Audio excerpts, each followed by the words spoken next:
The views expressed and the opinions given by the individual host, guest, random reptoid, or chupacabra may not necessarily reflect those of AM 950 Radio, its affiliates, or its sponsors. Now, it's time to step into the unknown.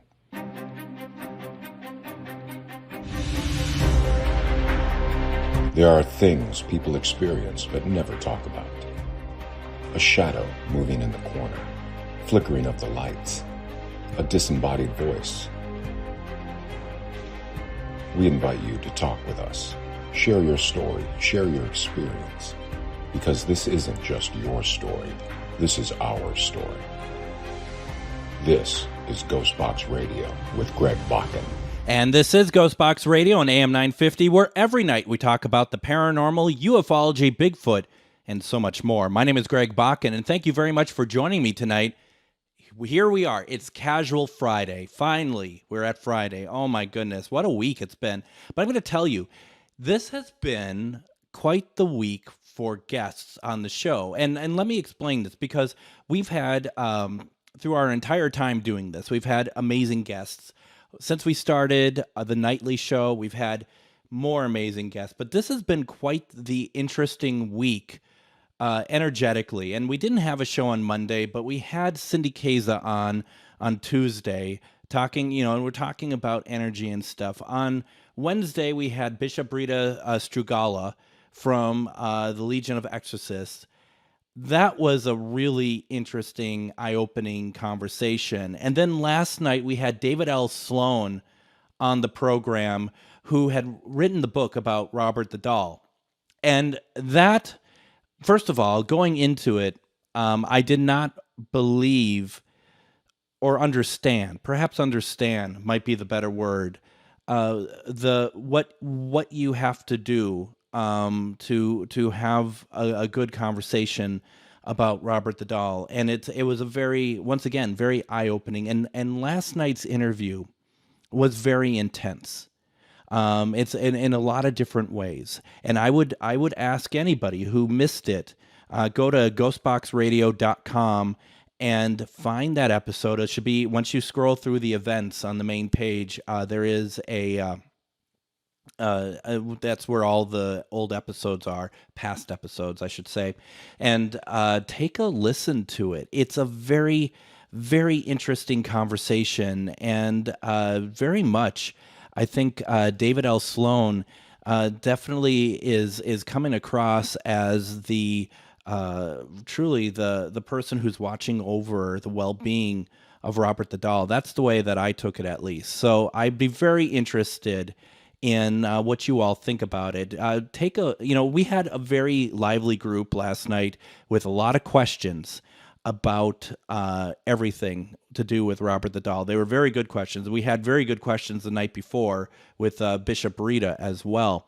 And, that's what really made the program very, very good, because these questions were coming through, and it's well worth taking a listen to it if you haven't. And I'd love to know your opinion, obviously on all the episodes, but really what we talked about with Robert the Doll. And we're going to be talking more about haunted objects here in a couple minutes.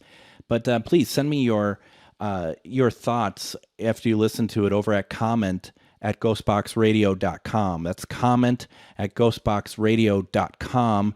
Send me what you think. I'd be very interested in knowing what that is. It's just really just an incredible conversation. So tonight, kind of what we're going to do, as always on Casual Friday, we're going to read some listener mail and comments. We're going to do, basically, we did a question of the week through Facebook. We got a lot of responses to it, and then I got a couple articles that I would like to read tonight. So let's get started. We've got a couple pieces of listener comment and mail. And the first one, an email that came through was, "Hello, Greg and Adam." Whatever. I enjoyed your episode with Cindy Keza, and also really enjoyed your interview with Steve DeShavi when you were on KCOR in Las Vegas. And the person is saying so because We played part of the Steve DeShavi interview I did back in 2019 when my show was on KCOR. How long have you been doing this radio show? And is there a way I can hear old episodes of GhostBox? So it's a really good question because we're trying to figure a couple things out. But I had been doing GhostBox radio in some form or another since 2015. And it really started on a paranormal group that's still around now called Live Paranormal.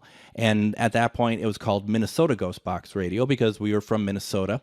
And I wanted to include that in there.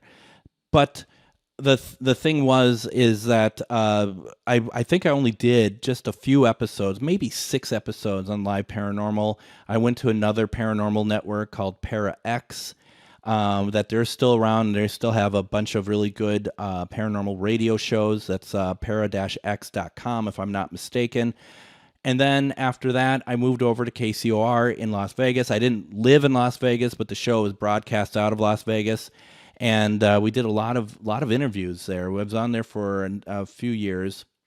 And we had a lot of great guests, and we accumulated a lot of episodes. And then in 2020, I moved over to AM 950, where we had once a week we were doing the show on AM 950, and ended up with doing a good enough job, I guess, where we were asked to move to 5 nights a week.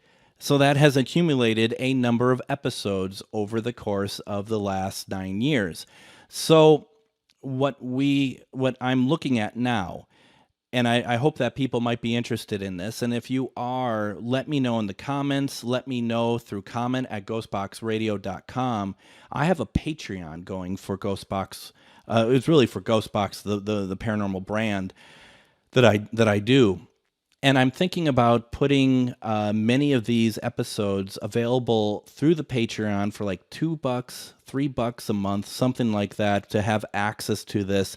And then we're going to have another tier that's going to have some rarer stuff, and also some bonus stuff like longer interviews and other content, like maybe a few times a month, some new extra stuff. And the kind of the point with that is that then we can have, a kind of a library and make use of some of this stuff, because some of the stuff is completely unavailable. But at the same time, there's some really good interviews with people who have passed now that are good for, they're really good interviews, good conversations. One that springs to mind is a woman by the name of Wanda Kay. And Wanda was somebody who helped out over at Bobby Mackey's Music World, and a lot of people know what that is. It's a very incredible bar owned by Bobby Mackey, but it's also very haunted. And some people think it's very dark. Some people don't think it's dark, but they say it's haunted. I've been there. It's been very interesting. But unfortunately, after we got out there to meet Wanda and we did a show, I did a show with her. I had her on as a guest. She sadly passed away.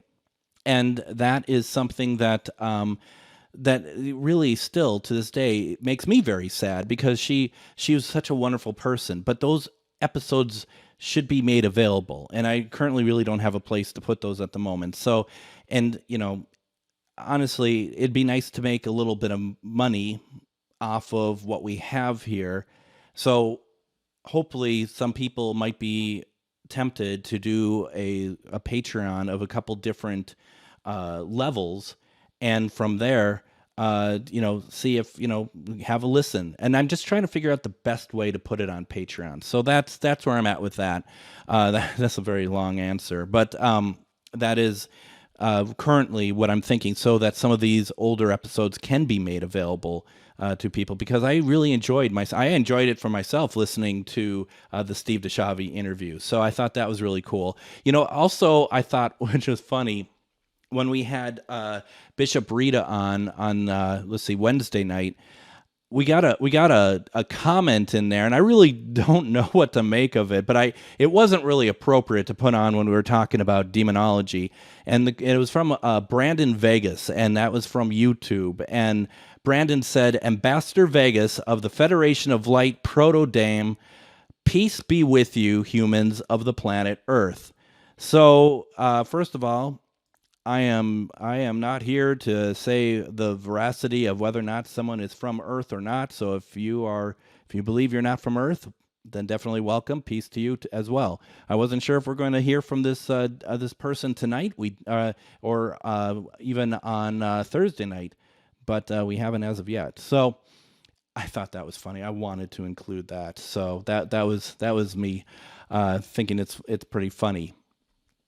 The one thing, though, I wanted to kind of talk about. So I asked the question earlier this week on Facebook, on a couple of Facebook places that I post, like GhostBox Radio with Greg Bakken. If you are on Facebook, please go like my page, also my personal profile page.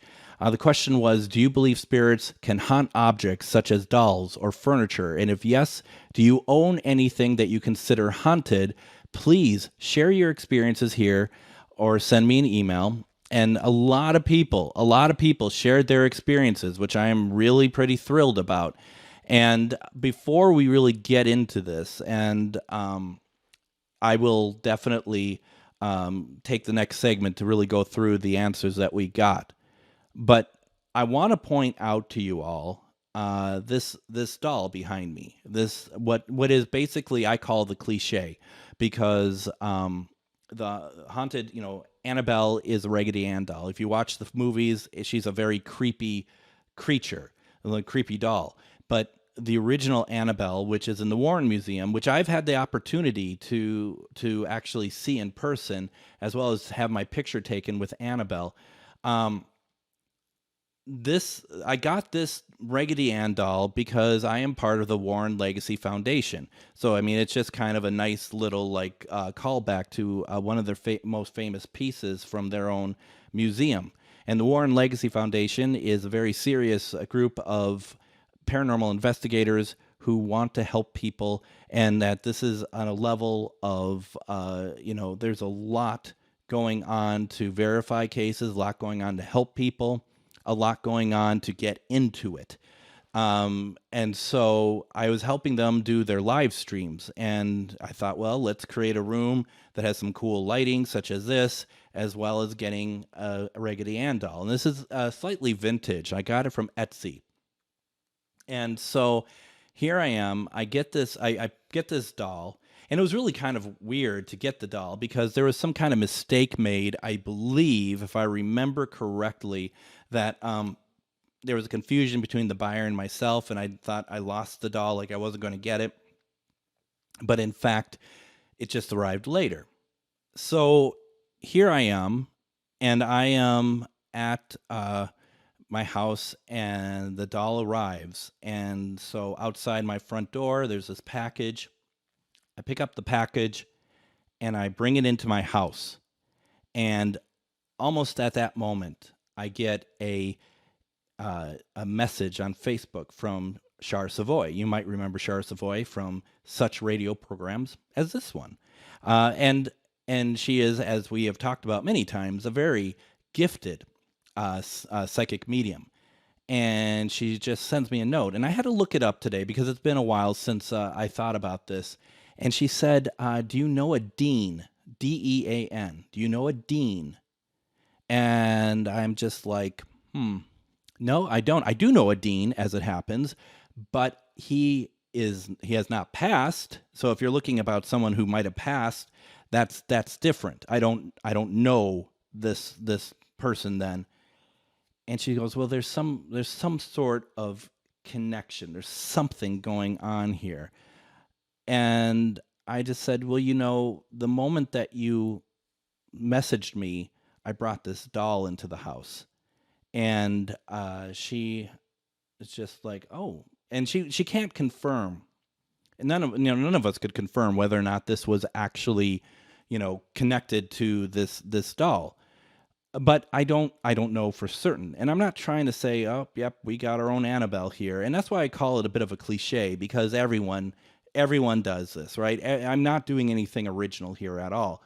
But I also had someone message me the moment I brought this doll through my threshold.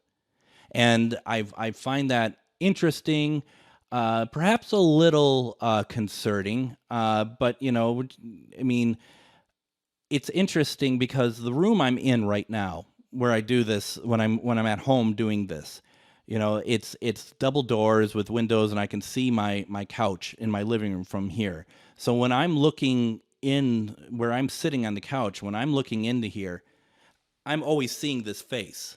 It's like perfectly in one of the window frames. And so, I certainly kind of think about that, and I'm just like, I don't know.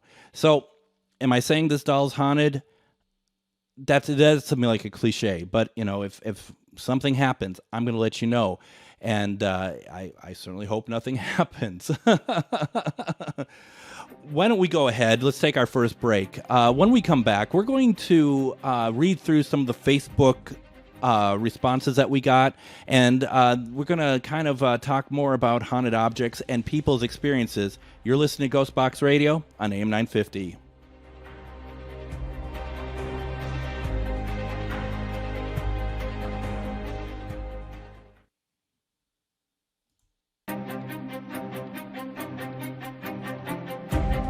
And welcome back to GhostBox Radio on AM 950. My name is Greg Bakken. Thank you so very much for joining us tonight. Once again, folks, it's Friday, so there's something to celebrate tonight, right? Hope everyone's going to have a great weekend. I hope that there is some fun in the future for all of you. Let me know in the comments what you're doing this weekend. I think it's going to be fun. I have a couple things going on, and you know what I'm going to do? On Sunday, I think, because I can't do it. I couldn't do it today. I can't do it tomorrow. I'm going to go see The Nun 2. As we're talking about the Conjuring universe, I'm definitely going to go see The Nun 2. I enjoyed the first one. I like their brand of storytelling. It's not too scary. You know what you're getting into, and I think it's done really well. It's visually beautiful, especially The Nun. I thought the original one, the locations and stuff, I thought it was really fantastic. And it's the right kind of scare. I know that there's people who are very much like that they're all very much like that's not too scary. It's I've been scared more other places. To me, it's the right blend. Enough to make me jump on my seat once in a while, but definitely not like I'm not a big fan of gore. So I'm really looking forward to that. So as we talked the last segment, talking about haunted objects. So once again, the question that I put out there this week, do you believe spirits can haunt objects such as dolls or furniture? And if yes, do you own anything that you consider haunted? Please share your experiences here, or send me an email. And people did do it. So I'm going to read through what people had told us tonight. And people knew. And when I posted it, people had posted, I posted pictures of both Annabelle and Robert the doll. And so you get some people like Annalise says, Robert is super scary. I don't know if I believe dolls can be possessed because I think it's an odd choice for a vessel, but I would not mess with Robert. And, if you listen to the show last night, the one thing that is very obvious is that you do need to respect Robert. You need to respect his energy. You definitely need to make sure that you are being respectful when you're talking about him. It's one of those things that we learned last night, and I was learning when I was doing research about it. And it's kind of scary. I'm not going to lie. It's scary to know that. And if you don't believe in this stuff, so be it, right? It's okay. But there's something to be said about the fact that, and I'm going to be honest, you might see me, if you're watching the stream, you might see me looking over the door. There's a light on that wasn't on before. And I'm going to be honest, for those of you who watched the episode with Robert the doll, something moved on me last night when we were talking about it. So I'm not going to lie, I am a little bit on edge about the whole thing. And I think that goes into the respect of what this energy is. So that's why you got to be careful. So when people are just like, I'm scared of this doll or whatever, I think that's fine, but you also want to be respectful of it too. Do not mock any of any of these dolls, any of these objects, and one thing that they found out, going into like where Robert is on display, you don't go in mocking him. If you do, you're going to pay the price. Once again, that episode's available on ghostboxradio.com. Listen to it. It's pretty intense here. Let's see here. Jennifer writes, I have no proof, and this is kind of a bit of a conversation. So I'm going to read through it because it's very interesting. She is not someone I would have thought about paranormal. I've known her for many years. I never would have thought that she was had any thoughts about paranormal at all. But she says, I have no proof they can't. So I'd agree that they could be. This is an item in my home, and she shares a picture that I wonder about frequently. So she shares this picture and she says, this is an item in my home I wonder about frequently. So I just ask her, what makes you wonder about it? And she's just like, I'm not sure. Just odd things since I've had Mary. Sounds, doors open, dogs barking at the office door. And I asked her how long you've had her.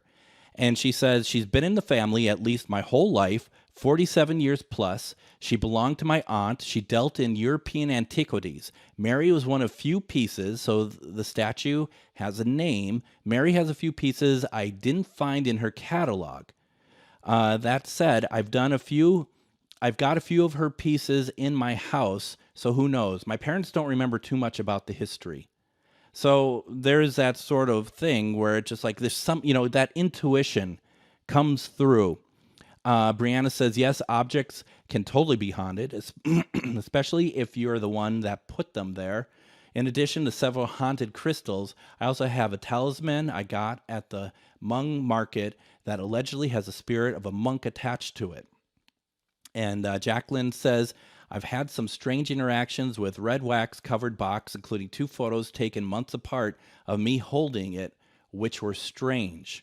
And you got to be careful. There's those boxes out there. I don't know if you've ever seen them like on eBay that people will put out there that these are boxes that have spells in them and that they are coated in wax. And if you break open the wax box, you're going to release whatever's inside there. And there are a lot of different, takes on this, whether you believe or you don't believe. But honestly, that is something that, if you see them on eBay, in my opinion, stay away from it. You don't know what you're messing with. A lot of this stuff, we don't know what we're messing with. You think about the doll, and you think about when you bring in antiques into your house, you need to sage them. Even if you're not into the paranormal, you should really sage everything that comes into your house, because that is, you don't know what energies you're bringing in. And I've had a number of people talk to me about that. When I worked for Carmichael Lynch, the CEO, he had told me that he had brought some stuff from an antique store into the house, and they're not quite sure what was going on with some of the stuff in the house. Now, going back to the Facebook stuff, Anita says, hey, Greg, yes, objects can house spirits.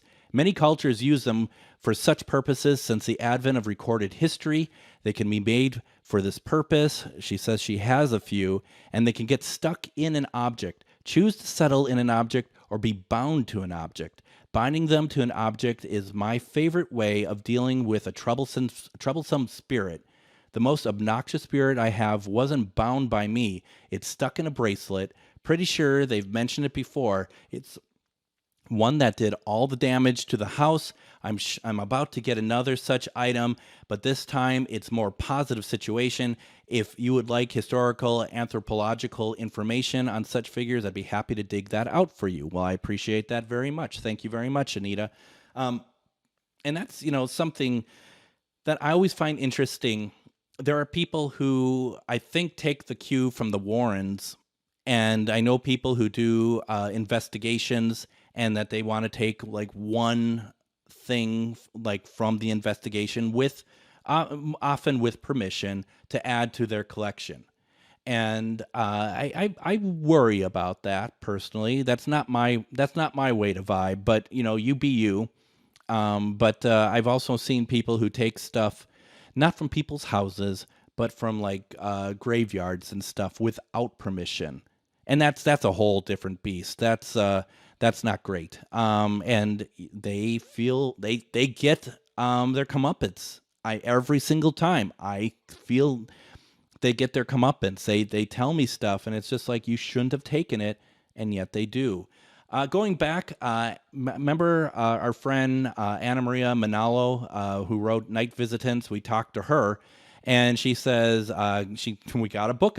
She got a book about it. She wrote a book about it. Of course you did, Anna. Of course you did. It's called Haunted Heirlooms. And you know what? Let's get her on the show. Let's talk about it at some point.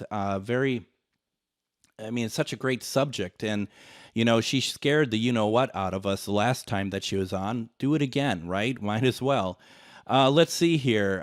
Interesting one. Kelly says, I think some items could be haunted or cursed. I don't think, it's just her opinion, that it happens often, though. I've always thought haunted dolls made the most sense. She says it sounds crazy, and I don't think it sounds crazy, because if you're a spirit, want to attach to something, why not pick a human-like structure? I totally agree with that. Now, she says, funny story, I had a friend who had accidentally over-ordered some mood rings for her booth at the farmer's market. She tried selling them as bulk items, discounted, etc. on eBay, Craigslist, around 2010 with no luck. I jokingly suggested to mark them as cursed items and list them individually on eBay. They sold out, and she made a huge profit. It's it's funny, and hopefully, Kelly, you got a profit from it. That you got a little bit of something from that for the idea. That's the funny thing about it. And I know that I'm reading, and some people were just kind of like, "Oh, you shouldn't have done that," or "They don't do that." It's like, you know what? I think it's more in my mind of a commentary on the fact that there are people who suddenly are super interested only because it says it's cursed, and that actually troubles me personally. I don't know about you all, but it actually troubles me quite a bit, because why do people want to buy cursed objects? And I wonder if it goes back to the fact that they don't understand, or they don't truly believe that there are there's rectification for the actions you take. And that's something that I think that a lot of people need to understand. And sometimes they find out the hard way. Now, Will, my friend Will, says, my son and I had this discussion about a week ago. The result? We felt like describing it as an attachment seemed more likely. So more of an attachment than something haunting something, which I think Will, you and your son are spot on, though I think it can work both ways, in my opinion. Something about a specific object, Will says, that the spirit just hangs with because of some connection to it they had. So, in the case of some of these haunted dolls, who knows where they may have come from? But I think, to Will's point, what if, and I know somebody, actually, now thinking about it, I think their mom is attached to some jewelry, and because there's been some action and reaction around there. So I wonder that. Anthony says, yes, I do believe. Sarah says, yes, but I think it depends on your definition of haunted. We are aware of spirits that hang out in houses, castles, businesses. All are structures. Items are also structural. So yes, spirit can be furniture of any item or any items that are or were around people, animals, etc. I also think that it has a lot to do with the intention of spirit. I have a rock my mother gave me when I was seriously ill. I carry it every day. If not in my pocket, then in my purse. It reminds me of her. It is infused with her love. Is it haunted? Not sure, but I do know I feel her presence when I hold it. Depends on your definition. I think that's fantastic, Sarah. Thank you very much for that. And I think what's really interesting about that, do we call something haunted because we don't understand it? But if it's something that we know is from a loved one, that's a totally different thing. Bob says, I don't think objects can be haunted, but spirits or entities can manipulate them for their own use. John says, yes, I've owned a haunted doll, 2 haunted cameras, and several mystical rocks. Dale says, yes, I think they could take over objects as well. And Sarah says, after a friend of mine's mother passed, he gave us this beautiful heart-shaped velvet chair with wood trim. Almost immediately after bringing it into my house, we started hearing and seeing things. We had it for about 6 or 7 months. Then I put it outside for a garage sale. Never again. And that's a very interesting piece there because after a friend of mine's mother passed away, to me it sounds almost immediately like what's going on here is that maybe the mother did not like this chair be given away. Maybe she had more of an attachment, so to speak, to the chair than just seeing that it's just be given away to some neighbor instead of being kept in the family. That's just a possibility. I am not too sure. I mean, but that's what it sounds like to me. Kim says that no experience, but I absolutely believe objects can be haunted. And I don't know. Once again, I know I keep going back to the episode last night, but if you listen to that, it is, without a doubt, because you're talking thousands of people who have had similar activities after visiting that doll in the museum. It's something you have to pay some kind of attention to, don't you? I mean, don't you? That's the way I see it, at least. I mean, there's a lot going on there. So that's our question for this week. I think there's some very intelligent answers there. Thank you all very much. We'll be doing it again. I don't know if next week, but in a couple weeks we'll be doing another question of the week and talking more about what's on our mind. And thank you for sharing everything on it. What we're going to do now, let's go ahead. Let's take another break. When we come back, we're going to read some articles that we have found that I think are interesting. For those of you who saw an image on my art for tonight, you're wondering what it is, we'll talk about it when we come back. You're listening to GhostBox Radio on AM 950.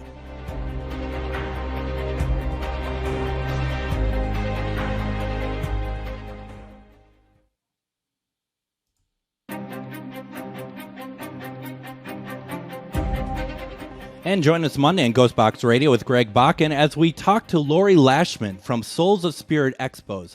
They have their next expo in Deadwood, South Dakota on September 16th.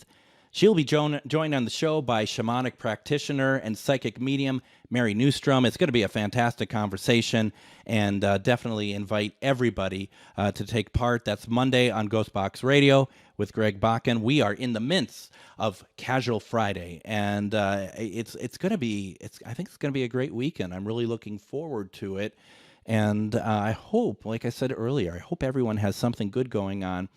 Like I said, I'm going to go see The Nun too. Maybe do a little bit of grilling. I might like a little bit of grilling. This week I did some ribs on the grill, and it's not the traditional. Like, I know a lot of people love to have that fall off the bone rib. I don't do that. I don't have like 6 hours to smoke ribs. Now, I've done it before, but I don't normally partake because it takes too long. So what I end up doing is I take my ribs and I put them on the grill. I put them over a fire for about 7 minutes each side to kind of start cooking them through.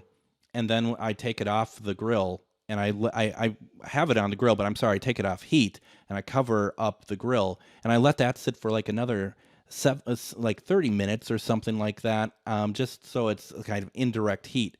And it cooks it through. It's very juicy. I'll add sauce, and I'll put that on and put that back over heat. And I know a lot of you are like, well, does that fall off the bone ribs? And it's not. But I'll tell you, I wasn't really a fan of that type of rib. I grew up having the ribs cooked differently. Like, my mom was a great cook, but hers wouldn't fall off the bone.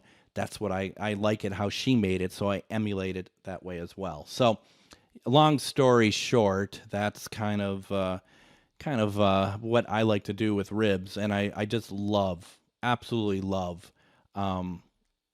grilling all sorts of stuff. And I'll do it, you're going to hear me talk about it all winter because I don't stop. Unless I move somewhere that I cannot grill, I'm all about it. So January, I'll be out there grilling all the time. It really, really doesn't matter.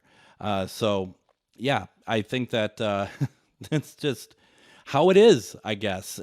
Some really some delicious foods. I don't make a lot of extras or anything with it. I mean, it's really just the meat. That's really what it always comes down to for me. It's always just the meat. So I'm just trying to pull up one of the articles I want to talk about today because I posted for those of you who don't follow me on Facebook, and I wish you would, GhostBox Radio with Greg Bakken, a Facebook page. Please go follow it.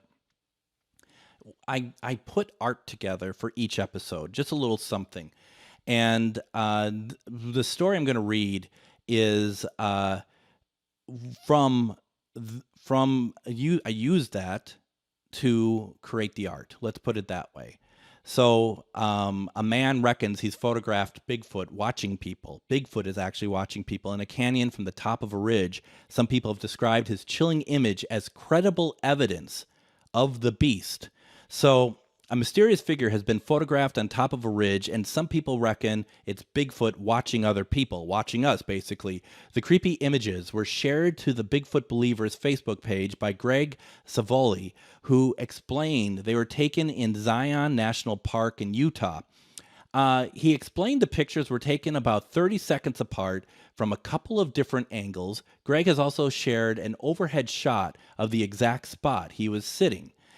There's no huge natural formation in that exact spot. Basically saying that explains it away. Two images are zoomed out and show the ridgeline. In one, there is a strange black figure, where in the other there is not. So that's smart that they're taking two pictures. One zoomed in image shows a small black mass peering over the ridge, where in the other, the full figure is visible. Some people commenting on the post thought it was more likely a human. Justin Alvey said 5.1 million people will visit that canyon this year. Seems more likely to be a human than Bigfoot. Kind of have to agree with you all on that. Besides, if Bigfoot was in the neighborhood, why wouldn't he hang out in one of the 200 canyons within 50 miles that gets 100 visitors a year instead of one that gets 5 million? Once again, a good point. Greg said it was a good point, and I just did, but suggested Justin's argument was based on presumptions about Bigfoot's behavior. Greg replied, maybe he likes to watch people. Maybe it doesn't count people or know the stats of any particular canyon. Maybe no one can get to where it is.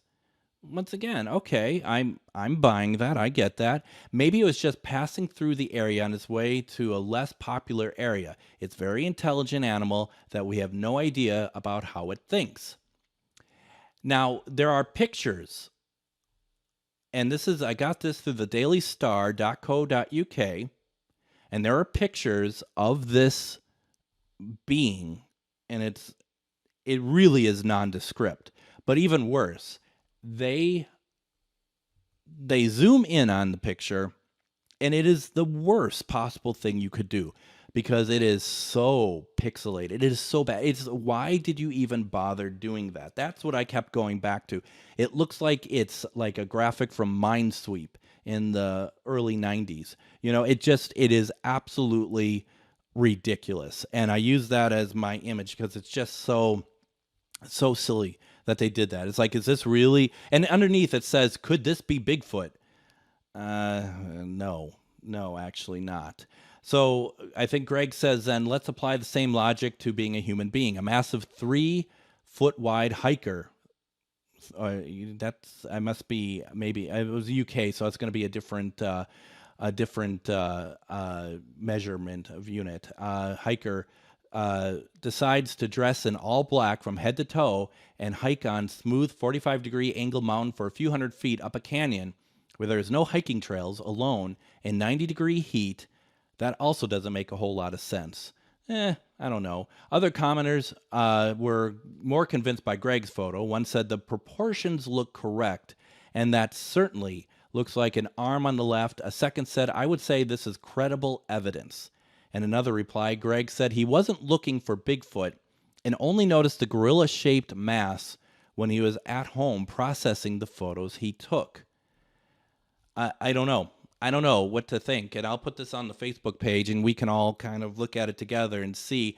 Um, the argument in my mind that this is something that why would a hiker go on this? I mean, but we all know, quite frankly, that hikers do stuff, or people scale mountains or whatever. That's what they do. They like a challenge like that, and I think that's what was happening here, possibly.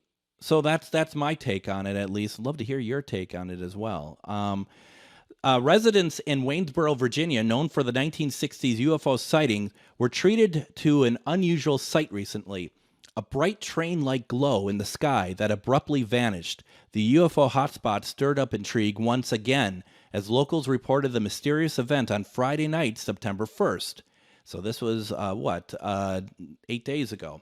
Decades ago, in December 1964 and January 1965, reports a metallic ship and an upside-down spinning top toy emitting a strange blue glow fueled speculation about extraterrestrial encounters in the area. However, this time the lights were from a Starlink satellite. I was just going to say that had to be what that is. Scheduled to be visible in the region around 9 p.m., Elon Musk's SpaceX, which operates Starlink, acknowledged the sightings on social media. While the lights caused alarm for some who contacted the police, local reports reassured the community that Starlink satellites are not dangerous, but can be surprising to those witnessing them for the first time. And it is. There's something unique about them for sure. Let's see. Starlink's mission to provide high-speed internet access, especially in underserved rural areas, with plans to launch 1,000 more satellites into Earth orbit. Similar incidents have occurred in nearby regions, rekindling memories of the UFO frenzy from 1960s in Virginia. Now, you know what's interesting about that? To me, that almost sounds like a bit of a rehash of what you call it, War of the Worlds. It's like there's an explanation for. People thought that the radio broadcast for War of the Worlds with Orson Welles was like real, but it's not. And that is something that it's kind of like this a little bit. It's a little bit like what is happening here. So if you're not in the know, it's easy to miss. I totally understand, and that's kind of tough sometimes for people who have no idea what was going on. So nope, I totally get it. Now, earlier this year, there was a span of a few weeks when one UFO sighting after the next was widely reported on. Shortly after members of the United States Armed Forces shot down a Chinese spy balloon, a handful of other UAP, unidentified anomalous phenomena, aircraft were engaged and taken down across various parts of North America. One of those UFOs was taken down in the most northern parts of Canada, and now the Canadian government has released a declassified memo to Canadian Prime Minister Justin Trudeau discussing the down UAP. The secret document details the craft shot down of Canada's Yukon Territory, which was the 23rd such UAP tracked in North America airspace. It was taken down in February. NORAD numbers objects on a sequential basis per year to track every detected object that is not immediately identified upon cross-examination. Most objects are found to be innocuous and do not meet the threshold for higher reporting or engagement. The memo obtained by CTV News explains objects number 23 function, method of propulsion, or affiliation to any nation state remains unverified. While much of the memo is redacted because of security concerns, some startling revelations are made, including a note that Canadian officials couldn't locate the crashed craft and confirm whether or not it posed a threat to civilian life. It is unknown whether it possesses an armed threat or has intelligent collection capabilities, the memo adds. The area in which the impact occurred is known as Caribou Migration Route, which opens the possibility of future accidental discovery by indigenous hunters. The memo was sent to Trudeau's office on February 14th of this year, and Yukon's search for the downed craft was called off on February 17th due to hazardous conditions. It also appears to indicate a low level of understanding of the objects in terms of its capabilities and function, University of Colorado aerospace professor Ian Boyd told the Canadian News Channel. Under normal circumstances, you'd like to think about the decision to shoot it down, and it would only be made after a thorough assessment has been made of the danger it posed based on all information available.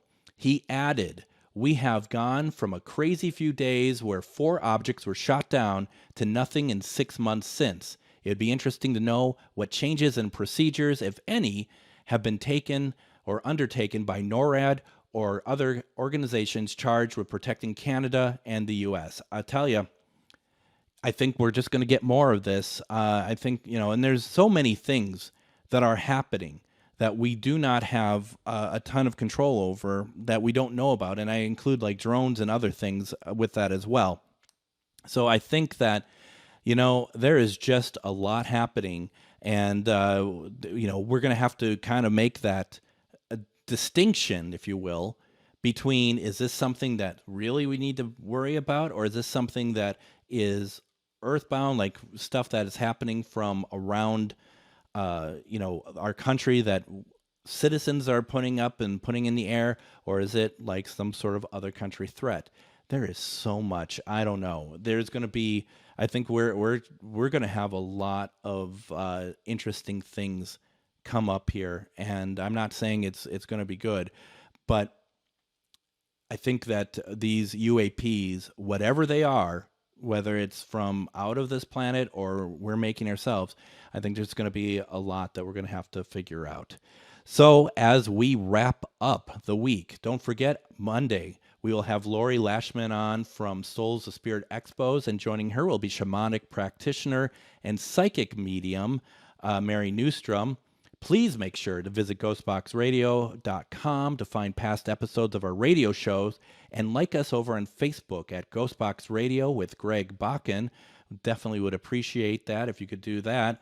And also, send any comments or feedback to comment at GhostBoxRadio.com.